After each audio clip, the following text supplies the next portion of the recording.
আলহামদুলিল্লাহি ওয়াসসালাতুলি আহলিহা আম্মা বাদ। সুপ্রিয় দর্শক শ্রোতা, চলছে মহিমান্বিত মাস রমজান। রমজান মাস জুড়ে প্রতিদিন ক্ষমা প্রার্থনার গুরুত্বপূর্ণ সময়।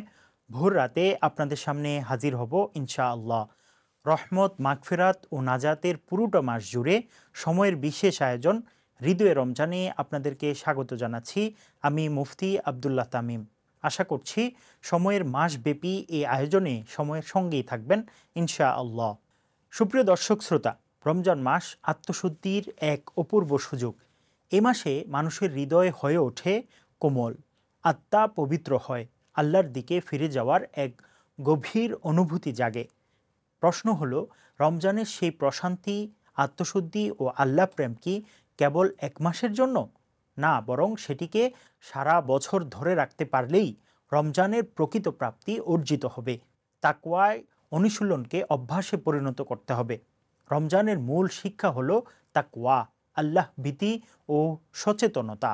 আল্লাহ তাআলা বলেন, হে ঈমানদারগণ, তোমাদের উপর রোজা ফরজ করা হয়েছে যেমন ফরজ করা হয়েছিল তোমাদের পূর্ববর্তীদের উপর, যেন তোমরা তাকওয়া অর্জন করতে পারো। রমজানের এই তাকওয়া যদি আমরা পুরো বছর ধরে রাখতে পারি, তবে আমাদের জীবন হবে পাপমুক্ত। আল্লাহর সন্তুষ্টির পথে চলার জন্য পথ সহজ হবে। প্রতিদিনের কর্মে, কথায়, চিন্তায়, লেনদেনে আল্লাহকে স্মরণ করা, তার বিধানের প্রতি সতর্ক থাকা, এটাই তাকওয়ার মূল শিক্ষা। মহিমান্বিত এই কোরআন নাজিলের মাসে আমরা কোরআন পড়ি, কোরআনের সঙ্গে সময় কাটাই, কারণ রমজান কোরআনের মাস। এই মাসে আমরা অনেক বেশি কোরআন তেলাওয়াত করি, তাফসির পড়ি, অর্থ বুঝে কোরআনের প্রতি মনোযোগী হই। কিন্তু কেবল রমজানে নয়, সারা বছরই কোরআনের সঙ্গী হওয়া উচিত।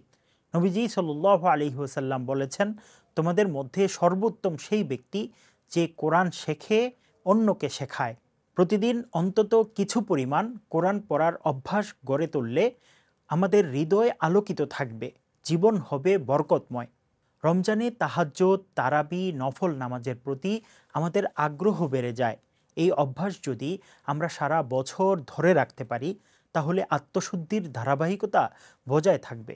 রাসূলুল্লাহ সাল্লাল্লাহু আলাইহি ওয়াসাল্লাম বলেছেন, নামাজ ঈমানের আলো। নামাজের পাশাপাশি দোয়ার অভ্যাস গড়ে তোলা জরুরি।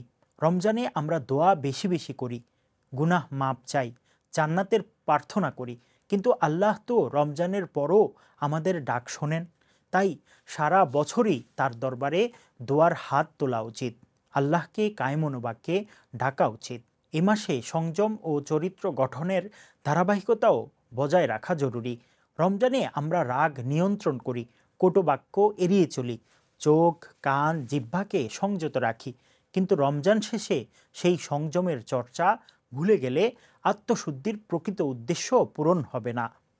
নবী করিম সাল্লাল্লাহু আলাইহি ওয়াসাল্লাম বলেছেন, সত্যিকারের মুসলিম সেই যার হাত, জিহ্বা থেকে অন্য মুসলিম নিরাপদ থাকে। সুতরাং রমজানের সংযমের প্রশিক্ষণ সারা বছর ধরে রাখার জন্য আমাদেরকে কথা, আচরণ ও চারিত্রিক গুণাবলীতে শুদ্ধতার চর্চা চালিয়ে যেতে হবে। রমজানে দান সৎকার অভ্যাস সারা বছর বজায় রাখা গুরুত্বপূর্ণ। রমজানে আমরা দানশীল হয়ে উঠি, অভাবীদের সহায়তা করি, আত্মীয় স্বজনদের প্রতি উদার হই। কিন্তু মানবতার সেবা কি কেবল রমজানেই সীমাবদ্ধ? আল্লাহ বলেন, যারা নিজেদের সম্পদ আল্লাহর পথে ব্যয় করে, তাদের দান বৃক্ষের মতো, যা থেকে বহু শাখা প্রশাখা বিস্তার লাভ করে। সুপ্রিয় দর্শক শ্রোতা, রমজানে দানের চর্চা যদি সারা বছর বজায় রাখা যায়, তাহলে আমাদের সমাজ হবে আরও মানবিক, আরও সহানুভূতিশীল। গুনাহ থেকে বাঁচার সংকল্প ধরে রাখা সারা বছর। রমজানে আমরা চেষ্টা করি সব ধরনের গুনাহ থেকে বেঁচে থাকতে, কিন্তু শয়তান তো রমজানের পরেও সক্রিয় থাকে। তাই সারা বছর নিজেকে গুনাহের পথ থেকে রক্ষা করার জন্য প্রয়োজন আত্মনিয়ন্ত্রণ ও আল্লাহর শরণ। নবী করিম সাল্লাল্লাহু আলাইহি ওয়াসাল্লাম বলেন, আসল বীরত্ব সেই ব্যক্তির যে তার নফসকে সংযত রাখতে পারে। রমজানের আত্মশুদ্ধির শিক্ষা যদি আমরা সারা বছর ধরে রাখতে পারি, তাহলে আমাদের জীবন হবে কল্যাণময়, অন্তর হবে প্রশান্ত, আল্লাহর রহমত ও মাগফিরাতের ছায়ায় থাকব চিরকাল। রমজানের আত্মশুদ্ধিকে সারা বছর ধরে রাখার জন্য আরও কিছু গুরুত্বপূর্ণ দিক রয়েছে, যা আমাদের জীবনের প্রতিটি ক্ষেত্রে ইতিবাচক প্রভাব ফেলতে পারে। ধৈর্য ও শুকরগুজারির অভ্যাস বজায় রাখা জরুরি। রমজান আমাদের ধৈর্যের শিক্ষা দেয়। ক্ষুধা, তৃষ্ণা, ক্লান্তি সহ্য করা, ধৈর্য ধরে ইবাদত করা শেখায়।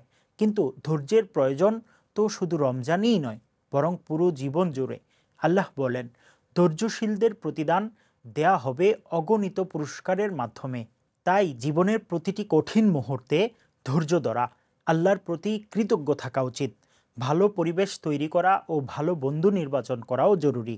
রমজানে আমরা ভালো পরিবেশে থাকার চেষ্টা করি, মসজিদে সময় কাটাই, নেক আমল করি, ভালো মানুষের সঙ্গে মেলামেশা করি। কিন্তু রমজানের পর যদি আমরা খারাপ পরিবেশে ফিরে যাই, তাহলে আত্মশুদ্ধি ধরে রাখা কঠিন হয়ে যাবে।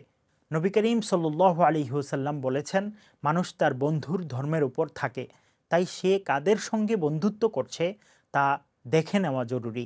তাই সারা বছর এমন বন্ধু নির্বাচন করা উচিত যারা আমাদের দ্বীনি চেতনা বাড়াবে, সৎ পথে পরিচালিত করবে। সুপ্রিয় দর্শক শ্রোতা, মহিমান্বিত এই মাসে দুনিয়ার মোহ কমিয়ে আখেরাতমুখী হওয়ার চেষ্টা করব। রমজানে আমরা দুনিয়ার কথা কম চিন্তা করি, আখেরাতের কথা বেশি ভাবি। কিন্তু রমজানের পর দুনিয়ার মোহ যদি আবার আমাদের আচ্ছন্ন করে ফেলে, তাহলে রমজানের শিক্ষা বৃথা যাবে। নবী করিম সাল্লাল্লাহু আলাইহি ওয়াসাল্লাম বলেন, বুদ্ধিমান সেই ব্যক্তি যে নিজেকে হিসাবের মধ্যে রাখে, মৃত্যুর পরের জীবনের জন্য কাজ করে। তাই আমাদের উচিত দুনিয়ার চাকচিক্যের পিছনে না ছুটে আখেরাতের জন্য প্রস্তুতি নেওয়া।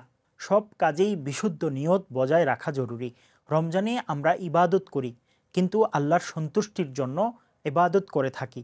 বছরের বাকি সময়েও কি আমাদের ইবাদত, দান, সদকা, ভালো কাজ শুধুই আল্লাহর জন্য হচ্ছে? আল্লাহ বলেন, তাদেরকে কেবল এই কথাই আদেশ করা হয়েছিল যে তারা একনিষ্ঠভাবে আল্লাহর ইবাদত করবে। তাই আমাদের উচিত রমজানের মতো সারা বছর সব আমল খাঁটি নিয়তে করা, যেন তা আল্লাহর কাছে কবুল হয়। রমজান আমাদের জীবনের জন্য একটি মডেল। এই এক মাসে আমরা যে পরিশুদ্ধতা অর্জন করি, তাকওয়ার যে উচ্চতায় পৌঁছাই, সেটাকে সারা বছর ধরে রাখার চেষ্টা করতে হবে। তাহলেই রমজানের প্রকৃত শিক্ষা আমাদের জীবনে সফল হবে। আমরা আল্লাহর প্রিয় বান্দাদের অন্তর্ভুক্ত হতে পারব, আখেরাতে তার বিশেষ অনুগ্রহ লাভ করব ইনশাআল্লাহ। আল্লাহ আমাদের সবাইকে রমজানের আত্মশুদ্ধি সারা জীবনের পাথেয় বানানোর তৌফিক দান করুন, আমিন। মহিমান্বিত এই মাসে প্রতিদিন ভোর রাতে সময়ের বিশেষ আয়োজন হৃদয়ে রমজান দেখার আমন্ত্রণ জানিয়ে আজকের মতো বিদায় নিচ্ছি। আসসালামু আলাইকুম ওয়া রাহমাতুল্লাহি ওয়া বারাকাতুহু।